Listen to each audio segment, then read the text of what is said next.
Olá pessoal, eu sou Marcelo Apson e sejam bem-vindos ao Canal Literário. Hoje nós vamos conversar sobre uma obra contemporânea, Três Dores, do escritor Rodrigo Galvão. E é com muito orgulho que eu lhes apresento a primeira parceria do canal. Vocês talvez até estejam se perguntando, né? Como é que é esse negócio aí de parceria, Marcelo? Como é que pode confiar numa resenha que é fruto de uma parceria? Até para explicar melhor esse processo, para vocês ficarem tranquilos. Essa foi uma questão que eu tive por muito tempo, né? Como poder trabalhar com parcerias, fazer resenhas imparciais.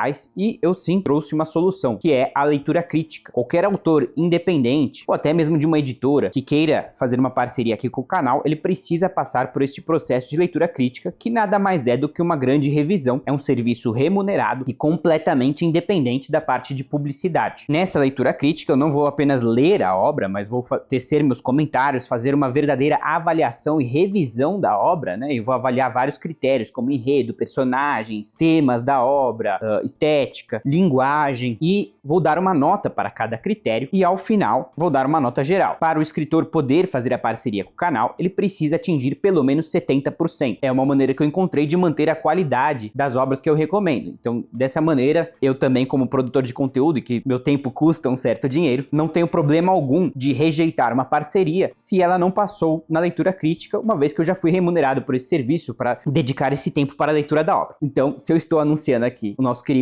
professor Rodrigo Galvão, é porque ele passou pela leitura crítica. Eu acho interessante falar um pouco do próprio autor, que ele é formado em Direito pela UFRJ, ele é servidor público, professor e especialista na área de Direitos Humanos, e isso a gente logo vê pela obra, que é uma verdadeira aula de Direitos Humanos, que eu muito apreciei. Três Dores está na Amazon e está disponível gratuitamente pelo Kindle Unlimited. E Três Dores, como o nome sugere, é a história de três personagens bastante heterogêneos. Primeiramente temos Kleber, um menino de apenas 9 anos, que infelizmente sofre vários abusos em casa. Aliás, essa é uma obra que contém vários gatilhos, então não é indicada para todo mundo, mas realmente vale a leitura pelas questões sociais levantadas e pelo mérito da obra em si, que é uma ótima obra. Mas voltando aqui, Kleber, ele tem apenas 9 anos, sofre abusos em casa pela mãe e infelizmente foge de casa com seu companheiro canino, Fred. E acho interessante como Kleber, aos 9 anos de idade, já começa a ter questões existenciais da fé, né? Vamos ler aqui a primeira página, até para vocês conhecerem um pouquinho da escrita do autor. Pai nosso que estás no céu. Anda, menino, presta atenção, sua mãe lhe deu uma discreta cutucada. Santificado seja o vosso nome. Kleber estava cansado. Já estava mais de 1 hora na igreja e sua capacidade de fingir prestar atenção no que era falado não era mais a mesma. Seu foco dispersava pelo templo enquanto fingia olhar para o pastor. As imagens coloridas nas paredes, retratando pessoas que não sabia se existiram, tomavam vida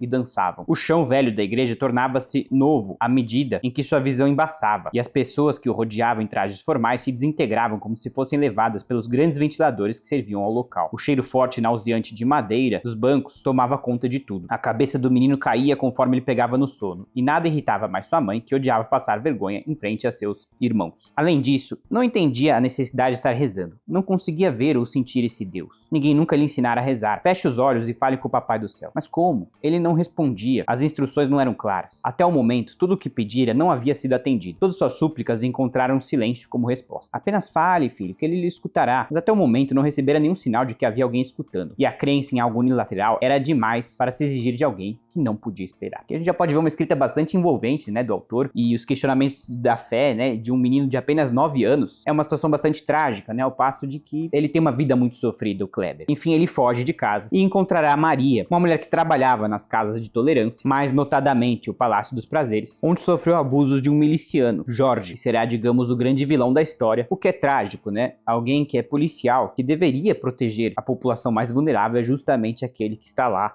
torturando-a. E Maria, já aos seus 39 anos, fará o papel de mãe para Kleber, e ambos viverão na rua, e por serem de pele escura, sofrerão diversos ataques e injúrias racistas, que é algo bastante triste e trágico. O que é muito interessante da obra é a questão das perspectivas, pessoal, que é algo que eu tenho analisado bastante na literatura. Quem acompanha os meus vlogs de leitura sabe que eu tô lendo agora Luigi Pirandello, que é uma obra justamente sobre essa questão de perspectivas, como um enxerga o outro, né, como são muito diversas, né, e a gente vê justamente isso, né, o lado de quem está na rua, que tá simplesmente tentando sobreviver, né, e a pessoa caiu naquela situação como uma consequência, né, não é porque a pessoa é vagabunda, preguiçosa, não quer trabalhar, trabalhar, a pessoa muitas vezes sofreu diversos abusos inimagináveis, né? E a pessoa não tem pra onde ir, né? Essa que é a verdade. Não tem também, às vezes, qualificações pra trabalhar em algum emprego. Então são situações muito delicadas. Mas pra quem tá de fora, tem aquela visão, assim, totalmente deturpada, né? São pessoas preguiçosas, vagabundas, é só querer, né? Que a pessoa sai de lá. E eles estão passando fome, frio. O Kleber, ele fica doente. E aí a gente vê aquela questão da fila do SUS, né? Eu sou muito grande fã do SUS, eu acho que ele tem que ser fortalecido, mas é fato de que ele é um sistema que precisa de muita melhoria, precisa de mais investimento público, de repente, né? Eu acho que sim, o SUS é um sistema muito importante, mas que ele é um pouco sucateado, né, pessoal? Ele precisava ser mais valorizado. E a gente vê isso na obra, né? A Maria vai ter que bolar soluções, vamos dizer assim, heterogêneas, para realmente salvar a vida do Kleber, que em determinado momento ele fica doente. E a gente fica desesperado junto, né? Porque a gente começa a ver como é desesperadora a situação de alguém de rua, né, que a pessoa não tem pra onde correr, não tem dinheiro, não tem nada, tá passando fome, frio, tá doente, então, assim, uma pessoa que precisa de tantas coisas, tá numa situação realmente desesperadora, e pior, as pessoas que de repente poderiam ajudar, ou elas terão essa visão preconceituosa, ou uma visão, assim, digamos, meritocrática, né, essa pessoa tá lá porque ela quer, né, ou, talvez ainda pior, a pessoa vai se iludir de que está ajudando essas pessoas em situação de rua, dando uma pequena esmola aí de 10 centavos, né, algo que hoje não compra nem o pão, né? O pão já custou 10 centavos, hoje custa, não sei, 80 centavos, o mais barato, R$1, né? 10 centavos, o que a pessoa faz? Nada. E é desesperador ver que no primeiro dia de rua deles, lá, a Maria e o Kleber juntaram 75 centavos. Quer dizer, como a pessoa sobrevive com isso, né? E foram comendo, então, sobras de comida, do lixo, do que as pessoas deixavam na rua, né? Situações realmente muito trágicas. Mas tem muito essa figura da pessoa ali postando hashtags, né? Vamos salvar o mundo, não sei o quê. E na prática, o que a pessoa está fazendo? Nada, né? De concreto, assim, né? Não que não seja importante, obviamente é importante divulgar pautas antirracistas, pautas contra a desigualdade social, mas no final das contas o que conta é a ação. E as pessoas, infelizmente, elas se iludem, né? Entendendo que estão ajudando ali com que seja R$1, né? Ok, melhor do que nada, é claro, mas precisa de mais, né? Assim, pra pessoa realmente sobreviver. E então esse é um tema muito explorado em Três Dores. Finalmente teremos um terceiro personagem bastante heterogêneo, que é Eliseu, que já é de pele branca e talvez por ter tido, né, uma vida muito mais tranquila, infinitamente mais tranquila, por ter sido educado desta maneira, esse é um dos temas da obra, ele é racista. Ele tem aquelas visões bastante erradas, né, do mundo. Só que é interessante como é meio que kármico a coisa, né? Eliseu sempre foi um homem que se avaliava, um homem justo, correto, né? Mas de repente ele começa a entender que ele não foi um homem tão correto assim. E aos seus 80 anos, na sua casa de repouso, né, num asilo, no seu aniversário, ninguém o visita. Isso lhe deixa transtornado e ele se cansa daquela prisão, assim, né? Por um lado ele tem tudo no asilo, por outro ele não tem nada, né? Ele fica vendo aquele mesmo programa do Show da Tarde, ele não aguenta mais, ele quer algum convívio social e ele acaba caindo na rua também e vai encontrar Maria e Kleber e em um primeiro momento, obviamente que eles vão ter um super atrito, né? Ele vai enxergar eles como mendigos, como pessoas ralé da sociedade, visões racistas. Mas aos poucos ele começa a entender um pouco da perspectiva a partir de Maria e Kleber, começa a reavaliar a sua, e não é romântico, né, naquele ponto de que, nossa, eu estava completamente errado, né, é bastante realista. Ele, obviamente, que ele não se transforma, né, completamente, assim, né, é uma personagem que vai sofrer alguma transformação dentro das suas limitações, mas é muito interessante como o autor, de novo, com maestria, consegue trazer a perspectiva do Eliseu, a perspectiva da Maria, a perspectiva de Kleber, e o que é mais interessante de tudo isso é que justamente as personagens que mais sofreram, né, Maria e Kleber, por exemplo, são as mais compreensivas, né, são as que mais teriam razões e motivos para serem egoístas, afinal o mundo lhes rejeitou de todas as maneiras. Eles são justamente os mais compreensivos e conseguem perdoar até mesmo aqueles maiores ofensores. Cada um vai ter os seus traumas da vida, né, as pessoas que abusaram deles, seja fisicamente, psicologicamente, de todas as maneiras. E de certa maneira, tem aquela questão do perdão, que não é aquele perdão assim, né, eu esqueço o que você fez. É aquele perdão no sentido de entender a situação da pessoa, de como ela foi educada naquilo, de não necessariamente perdoar os atos daquela pessoa, mas de certa maneira deixar passar, né,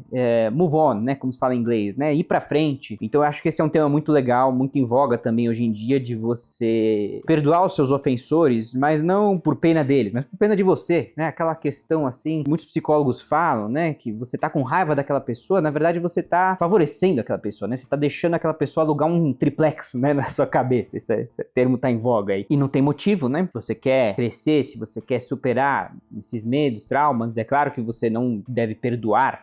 Tudo bem, né? Mas um tudo bem do tipo, bom, vamos, né? Vamos esquecer, passar uma borracha, não vou deixar isso me afetar. Esquecer acho que não, mas não vou deixar isso me afetar. É um tema que também tá presente. Bom, e além de tudo isso que eu tô falando, a linguagem do autor é bastante poética, o que eu acho sempre salutar. Eu sempre falo que a poesia tem que ser na medida certa, né? Muito poético, como a Virginia Woolf, me deixa assim, aborrecido. Mas aqui, o professor Rodrigo Galvão, ele vai colocando ali a poesia, na minha opinião, na medida correta. E eu gosto muito do narrador, que ele tem um quê de divino, né? Existe um interlúdio entre cada capítulo, que eu vou ler pra vocês um exemplo pra vocês entenderem. E acho que sim, dá um tom muito interessante, um tom de talvez esperança, de consolo, né? De que há talvez algum poder maior ali zelando por pessoas nessa situação, né? Vamos ler aqui o interlúdio do primeiro capítulo. Do alto do morro, perdido entre fogos, um grito rasgou o céu escuro e sem estrelas. Pombos voaram, músicas pararam e ninguém ousou piar. A festa precisou pausar para dar lugar ao início da dor. O grito cru, que arrepiou até o mais bravo dos homens, anunciava a tragédia. A notícia rapidamente se espalhou, mas não precisava de confirmação. Todos sabiam o único animal capaz de emitir um ruído tão violentamente desolado. Uma mãe acabara de perder o filho. Eu gosto muito desse narrador, num estilo divino, né? Talvez Deus, um poder maior, que tá olhando ali, de alguma maneira, consolando as pobres criaturas que tanto sofrem. Acho que as personagens são muito bem desenvolvidas, né? A gente vai conhecendo mais a história de vida de Kleber, a história de vida de Maria, a gente começa a entender que a prostituição não é exatamente uma escolha. É verdade, tem pessoas que se interessam pela área e não há nada de errado com isso, na minha visão mais liberal. Mas a gente entende que muitas vezes não é o que a pessoa quer e a pessoa acaba caindo de tantas situações de abuso, a pessoa acaba caindo nisso e ela não vê simplesmente uma maneira de sair. Então eu acho que sim, ela é um problema social. Não acho que todos os profissionais da área estão lá por falta de opção, mas sim, uma grande parte, não sei quantos por cento, provavelmente não gostariam de estar lá e eu acho que é um problema social a ser analisado a fundo. E eu acho que aqui o professor de Direitos Humanos, Rodrigo Galvão, ele faz um trabalho magistral em nos contar a história de vida de Maria e a gente entende por que ela caiu lá. Eu não vou falar dessa história de vida dela pra não dar spoilers. E Eliseu tem essas convicções racistas, né, uma visão de mundo muito rasa, né, que é alguém que viveu numa bolha, né, que olhava os problemas sociais de fora e entendia que era tudo incompetência, era tudo, né, só que quando ele é forçado a viver uma situação similar, aí ele começa a entender um pouco que não é bem assim, né, e é muito interessante que as personagens, embora hostilizadas, né, Maria e Kleber, querem muito ajudar Eliseu, eles entendem de onde que vem todo esse ódio dele, né, e acabam por, digamos, contaminar o seu coração, então acho que é uma história muito legal, assim, de transformação. E até mesmo o Jorge, que é o policial miliciano, né, o grande vilão da história,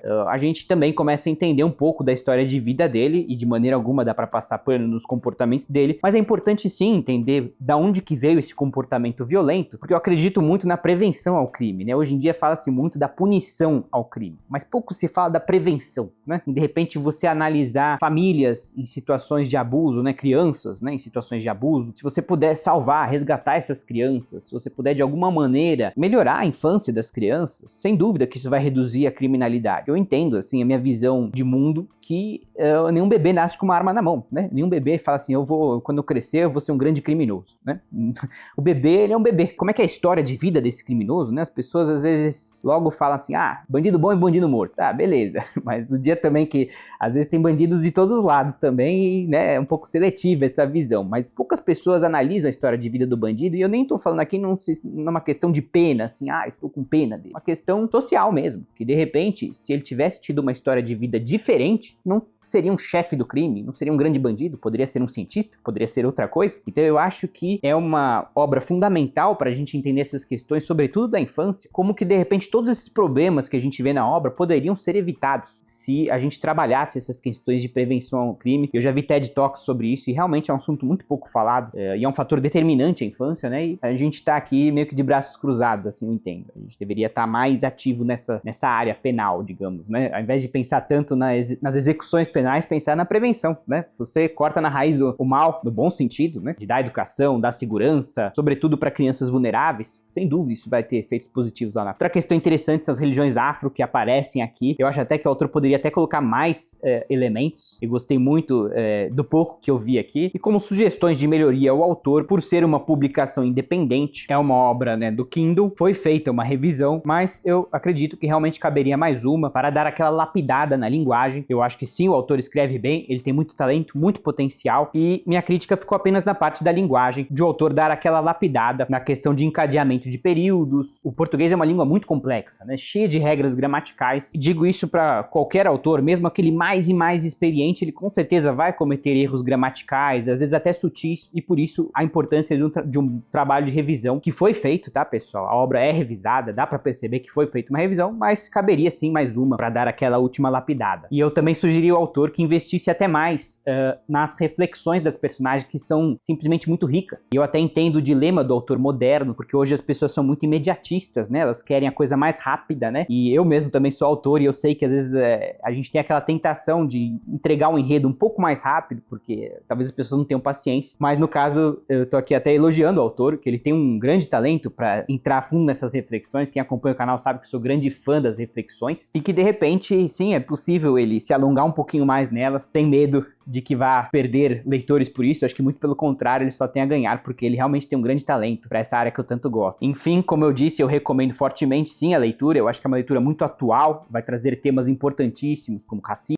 estrutural, desigualdade social, violência na infância, tem gatilhos, então não é uma leitura fácil para todo mundo, mas eu acho que mesmo assim vale tentar pelas questões de tema e porque o autor ele tem uma escrita bastante poética, bastante interessante. O livro está disponível na Amazon, ele é gratuito pelo Kindle Unlimited, eu vou deixar o link aqui na descrição para quem quiser adquirir. Gostou dessa resenha? Curta e compartilhe com os amigos para ajudar o canal. Muito obrigado, pessoal, e um grande abraço.